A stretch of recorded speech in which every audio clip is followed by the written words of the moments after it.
Thiago Sanches faz uma pergunta. Como as crianças autistas se comunicam? Michel Salles, boa noite, Haroldo. Boa noite, Mr. Baia, Diego, sucesso. Irandi Dias Costas, boa noite, Diego. Hélio Salles Júnior, boa noite a todos. E a Dani, a esposa desse maravilhoso, fala: o diagnóstico não deve ser encarado como negativo. Pelo contrário, é o início de uma jornada que será mais fácil se a família abrir o coração e a mente para ajudar. Concordo plenamente com a senhorita. Com o seu marido eu não concordo muito, mas eu gosto dele. Mas você é 100%. E por falar em nepotismo, a pergunta do Thiago Sanches é do meu irmão. É do meu irmão. É do meu irmão. Fica à vontade. Tá, então vamos lá. A questão da comunicação do autista. Antes se dizia 3 graus de autismo, né? Se falava em graus. Então, o grau leve, o grau moderado e o grau severo. Então, essa nomenclatura ela mudou. Hoje a gente fala nível de suporte. Então, a criança com nível de suporte 1 é aquele suporte que é o antigo leve, que é a criança que consegue conversar normalmente, socializar normalmente. Então, assim, à primeira vista, aparentemente ela não tem um autismo.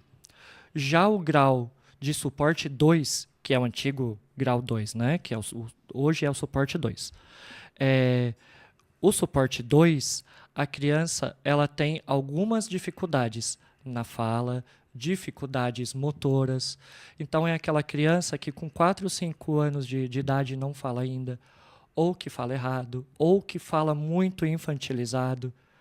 Então, esse suporte 2, a comunicação já muda, e a socialização também. E o suporte 3, que é o antigo grau severo, que se falava antes, a criança não tem nenhum tipo de linguagem, é o autista não verbal, não socializa, ela é uma criança alheia do mundo ao seu redor.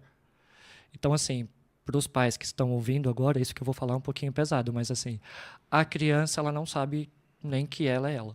Ela não sabe que o pai é o pai, o que a mãe é a mãe. Ela vive por ela, mas ela não tem a consciência de que ela é uma criança, que ela participa do mundo, que ela é participativa ali.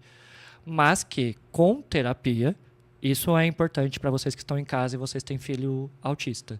A terapia, ela é essencial.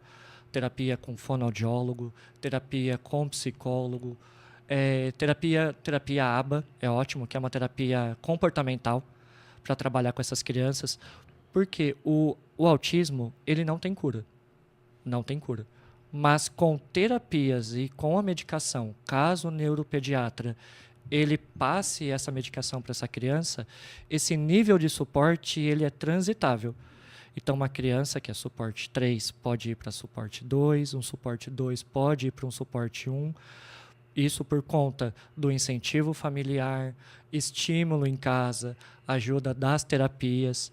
Eu tenho alunos, por exemplo, que são suporte 3, que não falavam, não tinha nenhuma comunicação, não conseguiam pedir comida na escola, alimentação, não conseguiam pedir água.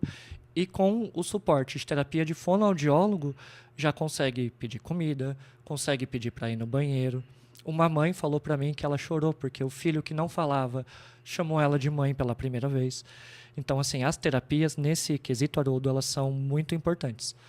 Tem que ter o interesse, realmente, do pai, dos familiares, de procurar esse tratamento. E também acho que o incentivo do poder público, né? Sim. Se o poder público não entender uma situação dessa, que é muito complicada com a criança, principalmente que é o que está passando por aquela recorrência, fica difícil, né, gente? Sim, exatamente. Se o Estado não entender, se o município não entender, se a União não entender, fica muito complicado tudo isso. E um adendo que eu quero fazer, não é porque eu trabalho na rede municipal, claro. Não é porque eu trabalho na rede municipal que eu vou defender algumas coisas.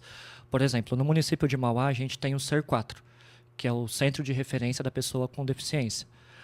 Nós encaminhamos muitas famílias para esse centro de referência, porém não tem profissionais sempre na unidade, falta profissionais. Algumas famílias precisam passar com psicólogo e fonoaudiólogo, é uma terapia a cada 15 dias.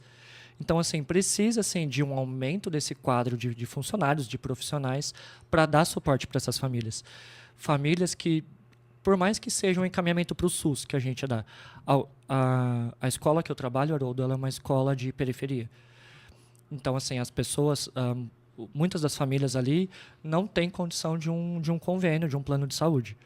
Os que têm, batalham ali, conseguem até que rápido uma terapia, um laudo, mas a maioria das famílias que eu atendo, eu tenho familiares que ficam 1 ano numa fila para conseguir um laudo para o filho. Ou ficam aguardando 1 ano para uma terapia.